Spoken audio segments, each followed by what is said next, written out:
l'emploi est un élément clé pour l'intégration d'une personne réfugiée.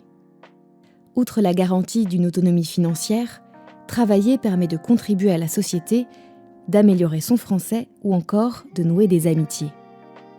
Mais accéder à un emploi équivalent à celui occupé dans son pays d'origine n'est pas aisé. Si près de la moitié des personnes réfugiées parvient à décrocher un travail, bien souvent, elles subissent un déclassement professionnel. Au sein du réseau Avec les réfugiés, de nombreux acteurs agissent pour favoriser une insertion professionnelle épanouissante.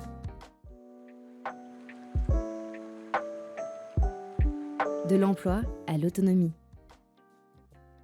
Depuis sa création en 2016, l'association Codico a accompagné plus de 1000 personnes dans leur recherche d'emploi ou de réorientation grâce à un système de mentorat. On va mettre en relation un participant réfugié et un salarié en entreprise qui vont travailler ensemble sur le projet professionnel, sur la recherche d'un emploi ou d'une formation. Codico, c'est une bonne solution pour les problèmes réfugiés qui ne savent pas comment chercher travail, comment chercher de formation. Dans ce cas, le Codico aide. Codico apporter le positif. On va proposer un accompagnement collectif avec des ateliers autour de la thématique de la recherche d'emploi, avec du coaching, avec un renforcement de l'apprentissage du français et les bases liées aux outils numériques. À l'heure de la numérisation des données, des réseaux sociaux et autres innovations web, la fracture numérique concerne près de 13 millions de personnes en France et les personnes réfugiées sont d'autant plus touchées. Alors, l'association Connexio propose des formations pour lutter contre l'électronisme, mais aussi pour se former au métier du digital.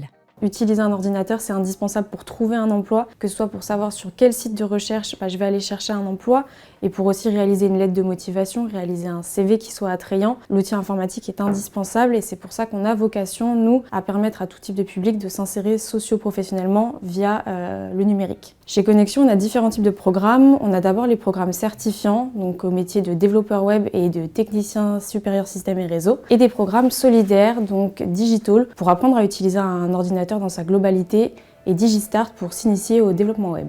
J'ai fait cette formation gratuitement ici. Elle impacte beaucoup de moi ici et augmente mon confiance aussi. L'inclusion par l'emploi s'illustre également dans le domaine de la gastronomie. La richesse des saveurs, des aliments et des savoir-faire permet l'émergence de plats raffinés et délicieux. C'est le message que souhaite délivrer Refugee Food, qui agit pour faire évoluer le regard sur les personnes réfugiées à travers l'art de bien manger. On s'est rendu compte qu'il y avait énormément d'opportunités en termes d'emploi pour les personnes réfugiées dans le secteur de la restauration, parce que c'est un secteur qui est en tension, qui recrute énormément d'une part, et d'autre part parce que les compétences de cuisinier sont des compétences qui sont valorisables pour les personnes qui sont en situation d'exil, ce qui n'est pas le cas de tous les métiers. Donc on met nos compétences de cuisinier ou en tout cas de restaurateur à contribution pour produire des repas qui sont équilibrés, savoureux et qui sont redistribués avec des associations comme la Chorba, Aurore ou encore les Restos du Cœur. J'ai fait ma formation au Pullman Tour Eiffel. J'ai côtoyé un chef incroyable qui m'a permis pour que je trouve ma place dans sa cuisine et aussi dans la société. Et aussi, j'accompagne les employés en insertion à la résidence pour aller encore plus loin dans leur démarche de formation et de connaître les codes de la cuisine française. Je viens produire 500-600 repas pour des personnes qui vivent dans la rue. Et aussi, notamment, on a répondu à la demande de plusieurs associations et de chefs pour produire des repas pour les soignants. Depuis que je suis là, donc je pense à changer ma vie et mon programme.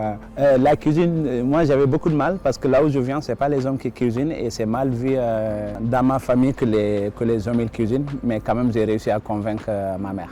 Mais c'est une fierté. Si je viens ici, je sais que j'ai quelque chose à partager avec des personnes, qu'on partage le même parcours. On vient tous dans des pays où on ne parle pas français. On vient en généralement au fond des villages de l'Afrique ou du Moyen-Orient. Je partage les codes qu'on m'a transmis. Moi-même, je me forme à eux parce que je sais faire que la cuisine ouest-africaine. Comme si on partageait les compétences. Tous les jours, je viens prendre du plaisir et je me forme aussi. On utilise ce formidable média qu'est la cuisine pour prendre le contre-pied de tous les discours misérabilistes et anxiogènes qui sont trop souvent véhiculés sur les personnes réfugiées, pour rappeler que c'est des personnes comme vous, comme moi, qui ont des compétences, des savoir-faire, un patrimoine culturel et énormément de choses à apporter à nos sociétés d'accueil, et notamment d'un point de vue culinaire. La mode aussi est un univers qui mêle les influences et cultures du monde entier. La Fabrique Nomade, une association d'artisans d'art, permet aux personnes réfugiées de continuer à créer en développant de nouveaux savoir-faire. Depuis 5 ans, on a formé à peu près une 50aine d'artisans. Quand ils arrivent en France, ils rencontrent tous un peu les mêmes barrières, la barrière de la langue, le manque de réseau, la non-reconnaissance de l'expérience professionnelle. Et donc du coup, de passer par chez nous, ça remet déjà en confiance. Je suis tellement heureuse. J'aime bien. Tous les jours, je réveille à aller au travail chez Dior. L'association Espero utilise également la mode comme vecteur pour former et inclure les personnes issues de l'immigration ou éloignées de l'emploi dans le monde professionnel. En effet, leur première collection de vêtements pour femmes et hommes respectueuses de l'environnement et de l'humain a vu le jour en 2022. On s'est rendu compte qu'il y a des métiers auxquels des personnes exilées ils ont des compétences, ils ont du savoir-faire et ils rêvent de travailler là-dedans. Donc on est allé dans le centre d'hébergement, on a trouvé 30 personnes qui avaient du talent dans la couture de longue date. J'ai dit, ce serait dommage de gaspiller ce talent. Il y avait des gens qui travaillaient presque à l'haute couture. Ce qui était intéressant, c'était même sur le CV des personnes exilées. Enfin, ils n'avaient pas mis de la couture. Ils savaient coudre depuis 10 ans, 5 ans, mais ils avaient mis le bâtiment ou logistique. Ils ne savaient pas que c'était un métier qui est valorisé à Paris. L'Espero, c'est vraiment une association qui a développé de la formation et d'insertion professionnelle. Ça commence avec un dispositif premières heures, c'est-à-dire que première des activités pour certains qui viennent en France et n'ont jamais travaillé en France. Et aussi, soit ils habitent dans la rue, soit il n'y a pas d'hébergement, soit un problème à trouver un emploi. La collection qu'on a travaillée, en fait, c'est un nouveau modèle qui veut changer vraiment la mode. Ici, à l'atelier, on fait de l'upcycling.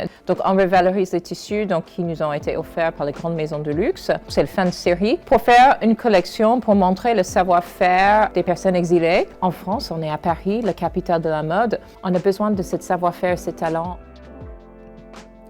En plus de leur assurer un revenu, l'emploi permet aux personnes réfugiées de retrouver un quotidien avec des échanges entre collègues qui permettent à la fois de rompre l'isolement et d'améliorer la maîtrise du français. Pouvoir reprendre le chemin du travail, c'est réussir son intégration en se sentant valorisé et utile dans la société.